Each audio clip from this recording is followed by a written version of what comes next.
Hello Year 10 and welcome back to your next living room lessons. Although today my living room is a little bit like a greenhouse, it's boiling in here. So it's like being in a class with me because I've got a fan stood right there directly on top of me, so hopefully that won't ruin the sound quality. So I'll talk nice and loudly for you. But I hope you all had a lovely half term, hope you all got lots of sun. I certainly did, burnt myself a little bit, but hey ho.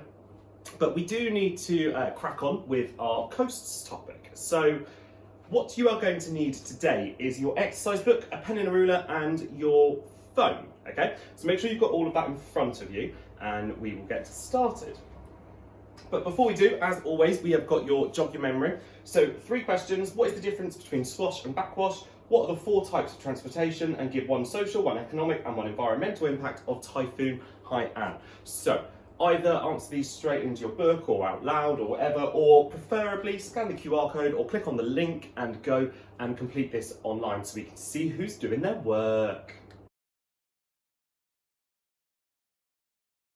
Okay, so we will get on with today's lesson now. So we spent the first 3 lessons of this coast unit kind of having a look at the physical aspect of this topic. So having a look at how our coasts are created, how we get all these amazing different landforms, how the processes that occur on the coast, such as erosion, transportation, deposition, how they all work on the coastline.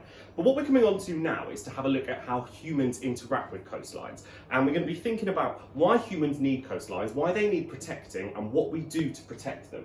So the title in your books today is Coastal Management Hard Engineering. So please could you all write that in your books now, underline it with a ruler, keep it nice and neat for me, and we'll get started. Okay, so your first job for today is this question here, which I've kind of already alluded to, is why do we bother trying to manage the coastline? Why, as a country, as other parts of the world, do we spend hundreds of thousands of pounds protecting a coastline from something that's very, very natural anyway? These processes of erosion, as we know, are a very natural process. So why is it that we invest money, the government invests money, sorry, into protecting coastlines? So what I'd like you to do is scan this QR code, watch this clip, or the link is there, and then in your books I want you to write down 3 reasons why we spend huge amounts of time and money to protect coastlines. And once you've written down those 3 reasons, I'd like to highlight them as either a social, economic, or environmental reason. So decide who that is for. Why is it that we are protecting the coastline, okay? Try and get 1 of each, all right? So watch the video and have a go at that question. So hopefully watching that video you've got a few ideas, but the kind of key impacts we saw are obviously that humans use coastlines a lot. So through the destruction of coastlands, through those rising sea levels, through increased storm surges, we're going to have a loss of life. Not yet so much in the UK, but other parts of the world, loss of life. But that life could also be farm life. As we saw, often farm animals are losing their lives, losing their homes, and that also then means farmers are going to be losing their income. We also saw about major transport links being affected and then wanting to try and protect these links. So it's obviously really, really important that money is invested to protect certain parts of the coastline. Now, at the end of that video, they mentioned something called a Shoreline Management Plan. And a shoreline management plan is something that is put in place along coastlines, pretty much along the whole of the UK, to decide what they are going to do to protect that stretch of coastline. So a shoreline management plan is a large-scale report that weighs up the costs and benefits of coastal protection and decides whether they should be putting protection in place. So this is a really key bit here, that it weighs up the costs and benefits. So they do what's known as a cost-benefit analysis to decide whether investing money to protect that coastline is going to be worth the amount of money that that coastline is actually worth. Is it going to be actually more expensive to build the defences than to just lose that kind of value of the land behind it? So there's no legal duty. Governments do not have to build sea defences. It's their choice. And obviously they're going to do it in cases where they've weighed up that actually the cost is worth it. It's then the responsibility of the local councils in that area to decide whether to spend money on building sea defences, repairing them, maintaining them. So it's quite a local scale thing that's done. So what I'd like to do first of all is pause this video and I just want you to copy down this top bit here that tells us what a shoreline management plan is. So a large-scale report that weighs up the costs and benefits of coastal protection and decides what protection to put in place. So when deciding whether an area needs to have protection, there's obviously going to be a range of different questions that they would ask. So Things like how many people are threatened. So how many people are going to lose their jobs, lose their houses, lose their livelihoods? And what is the value of the property along that coastline? Is it expensive, high-end property that they want to make sure they're kind of protecting? Or is it lower cost, older housing that might actually be better if it was destroyed and then new housing built elsewhere? And how much would it cost to rebuild if it was all washed away? So how much are the government gonna have to spend if that house is lost? Are there any historical or natural features that need to be conserved? So if there is something kind of historical like castles or lighthouses on the coastline, often these are deemed to be important sites that are likely to be protected. And does it have economic value in terms of tourism? So are there popular beaches? Are there popular resorts along that stretch of coastline that are going to need to be protected? So next thing I want you to do again is just pause this video, and I would like you to write down these 5 questions, and then I just want you to have a look at this area of coastline here. So this area of coastline is up in the northwest, up near Lancaster. And what you've got on here is you can see different colours match up on the key to what kind of management they're doing there. So what I want you to do is just have a look at this and have a look at the questions and think, right, so if they on this area here have put the red, which means hold the line, which means protect that stretch of coastline, what is likely to be in this area in answer to one of these questions that means they've protected that coastline? So you don't need to write anything down, I just want you to have a look at it and think about it. So as I mentioned, there are 4 kind of main plans when deciding on the Shoreline Management Plan whether to protect an area of coastline. So the 4 main strategies are do nothing, hold the line, retreat the line, and advance the line. Now I'm going to quickly talk through these, but once I've done that, I want you to pause it and I want you to write out just the name of the option and then what it is. Don't worry too much about the comments section. I just want you to write down what it is, because we're going to have a look in more detail at our different options in a moment. So in terms of do nothing, that one's quite clear. No protection, probably a place which hasn't got much high order land, not many loss of life, so they're going to let that area just be naturally eroded. Hold the line, I've already mentioned, is when they're likely to put in hard engineering in order to make sure that that area of coastline doesn't get eroded. So this is probably an area that's got high economic value that they want to make sure doesn't get lost to the sea.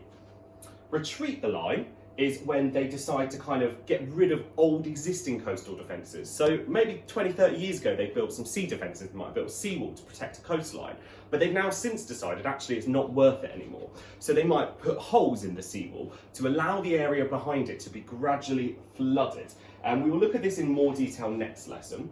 And then the last one is to advance the line. So to advance the line is actually to try and build the coastline out further. So again, putting in sea defences, maybe further out at sea, to try and build up a bit more of the coastline. We will touch on that again as well. So what I would like to do now, as I say, is pause the videos and just copy down these 2 columns here. So you've got an idea of what the 4 main shoreline management plans are. Okay, so as I mentioned, if we are looking at holding the line, which is protecting the coastline, making sure that there is no coastal erosion, they will tend to use what we call hard engineering strategies.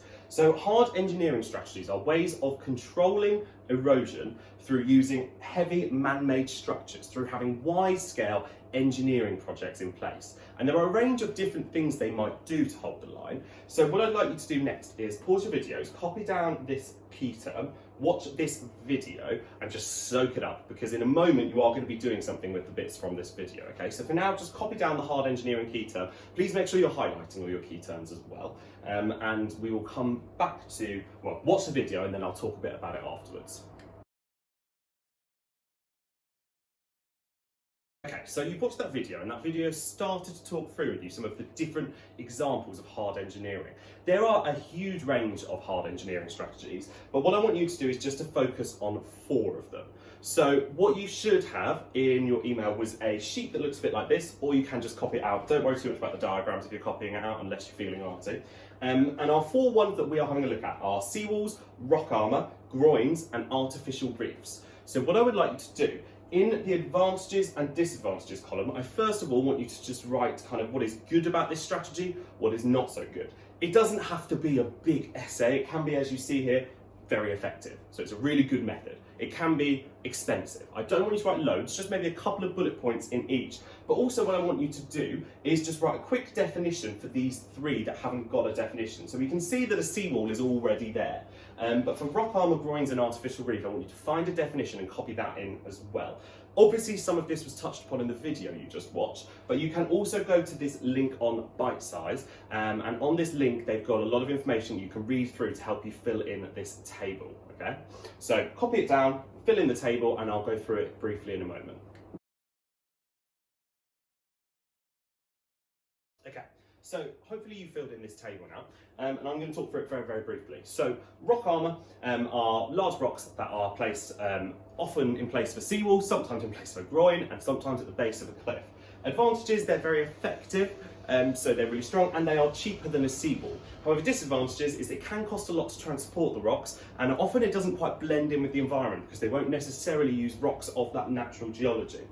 So next one is groins, and groins are the kind of horizontal fences that are put perpendicular to the coastline to try and block the process of longshore drift. Now, advantages of these is they build a beach up, so they create a larger beach, which can then be used for tourism uses, whereas some disadvantages of that is that it might starve the beaches elsewhere. They also don't have a very long life on them because they're mainly built from wood, so you will often have to rebuild them. Now, an artificial reef wasn't on the bite side clip, but they did talk about it on the video. So an artificial reef is when they will place large rocks out at sea to try and trap longshore drift and build up a beach. So again, an advantage of those is that they build up the beach. They allow for more tourism. Disadvantages is sometimes they can be too effective, and after 5 or 6 years, you then might not be able. Then they're basically on the coastline. They're not actually out at sea because they've built up the beach so well that they then have to be moved outwards again. An example of this I always remember is, so I, as a child, used to go to Cyprus a lot in the summer holidays, and I used to go to a beach which was disappearing. There was lots of erosion on this beach. And then one year I went and they built up this artificial reef, which was great when I was 10 because I loved it. I swam out, I'd stand on the artificial reef, I'd wave back at my parents and be like, look at me, I'm out in the sea. Then after like 3 or 4 years when I was back again, the beach had built up so much that whereas I used to have to swim out to the reef and it was quite far, I could just walk out there and the water never went above my waist because the beach was built up so much behind it that there was this whole new beach there where there was more sand and shallower water. So, as I mentioned, groins can have quite a significant impact. Yes, they create beaches, and yes, they block the sediment, stop longshore drift, and build that beach upwards. But they can have a very negative impact elsewhere on the coastline. So what I would like you to do next is, again, watch this video. I'm spoiling you with the videos today. And then I want you just to answer this question. So just a couple of brief sentences. What are the impacts of groins on areas further down the coast? So pause videos now, watch this video on here, and answer that question.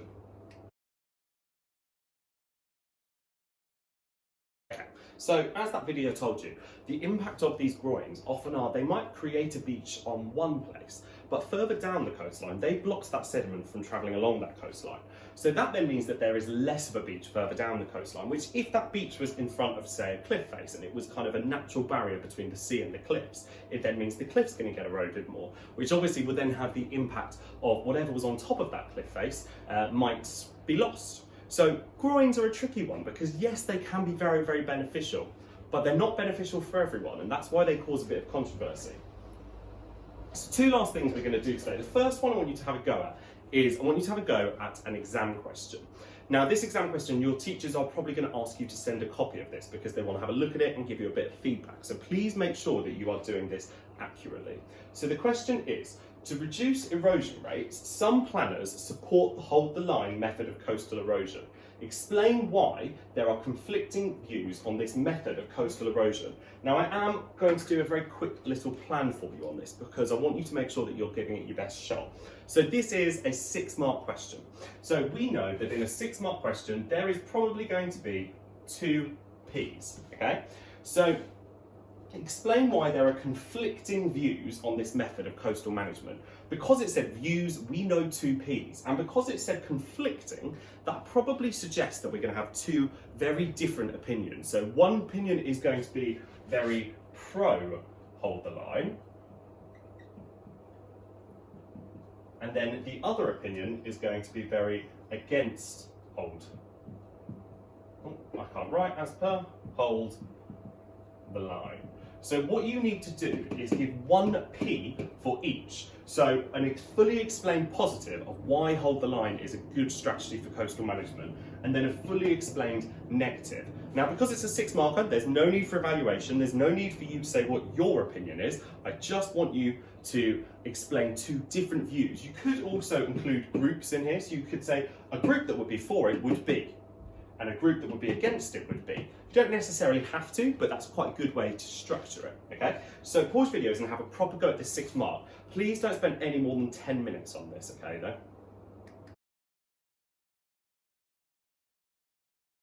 Okay, well done for having going at that. What did I just say? Well done for having a go at that. Your teachers will probably like you to send that to them now, so please do that. The last thing we're going to have a go at today is kind of a bit of a mini decision maker, but you are not going to be writing out a full 12-mark decision maker. Do not worry, I know you've just done a 6 marker.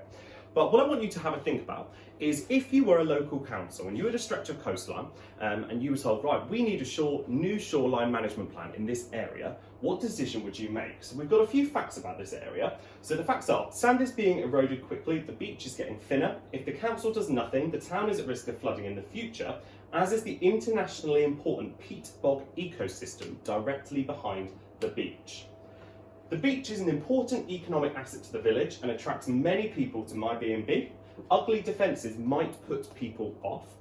And the cost of holding the line is £7 million, but could be worth it as property in the town is worth 15 million. However, if we put Groynes in, it might prevent longshore drift and make erosion in towns worse further along the coastline. So what I want you to do is just follow this basic structure. You're not writing masses and masses on this, but I want you to have a go at saying what your decision would be. So of our 4 different choices, what would you choose? Would you choose to do nothing, hold the line, retreat the line, or advance the line? And you might want to look back at your notes from earlier on to remind yourselves what those 4 things are. So the 3 basic things you're going to write. I would recommend the Shoreline Management Plan option off, and then choose one of these. This is because, and then give me a quick explanation as to why you chose this Shoreline Management Plan. One of the options I didn't pick was, and then choose one that you didn't choose, and say why you didn't choose it, what wasn't very good about that, okay? So pause your videos now, have a go at that, and then you're basically done for today.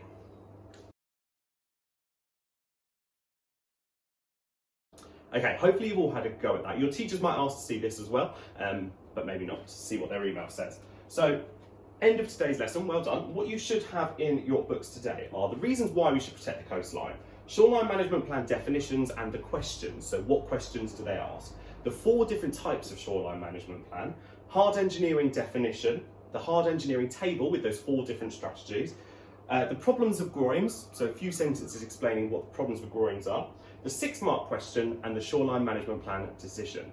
Well done, Year 10. We'll be continuing with our management next lesson, but we're going to be having a look at a different type of management strategies. So I will see you very, very soon. Well done.